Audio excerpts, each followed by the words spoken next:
beyond the range that it could fire back, unfortunately, which was rather a poor show for the people who got in the opposition anyway. And the Tiger was regarded as almost unstoppable in those days by the crew who could operate it. It's powered by a V12 600 horsepower, 650 horsepower Maybach engine.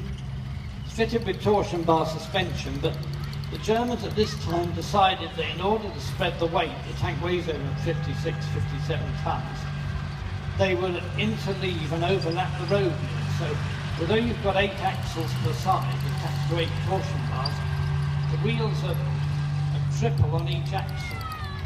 It meant, for instance, that when you were moving by rail, which was a main way of moving tanks around in those days before tank transporters became available, you first had to remove what are called the battle tracks that's running at the moment, fit it with thinner tracks that would be within the loading gauge, then remove all the outside wheels from both sides to narrow it down, and take off the tin work and all the other bits and pieces.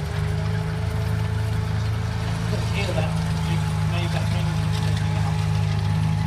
This particular tank was actually captured by the British in Tunisia. It got into a shooting match with Churchill tanks, the 48-watt tank regiment. Although it managed to knock out at least 2 of the British tanks quite easily, really. One shot goes right through to the front of the back one. The Tiger, in the end, was struck. A round hit beneath the gun at the front, ricocheted down into the upper surface of the armour. So although the tank has this incredibly powerful armour on the front, 102 millimetres, it's reduced to 82 millimetres on the sides, but on the upper surfaces, like the deck and the underside of the hull, it's only 26 millimetres, therefore quite vulnerable. You literally, much as you'd like, you can't have thick armour everywhere.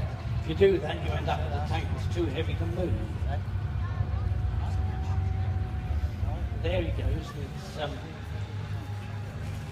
It was not only more powerful, it was larger than any other tank in service at the time, and quite a shock when they were first introduced. They appeared on the Russian front in 1942. We encountered them first in Tunisia in 1943, but they also fought in Sicily, in Italy, in Northwest Europe, and on the Russian front.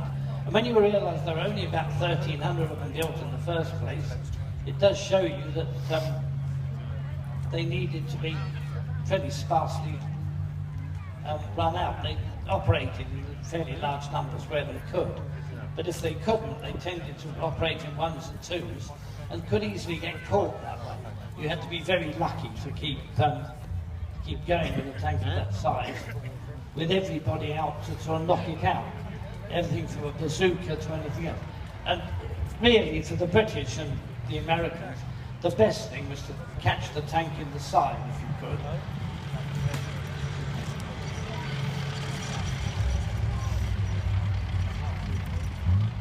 I'll just let you hear the engine as it goes by now.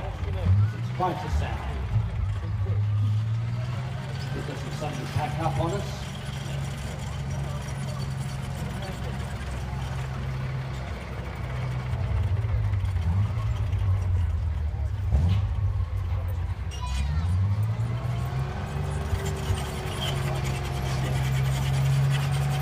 He's going to stop here because he's going to be part of the battery for the next few minutes.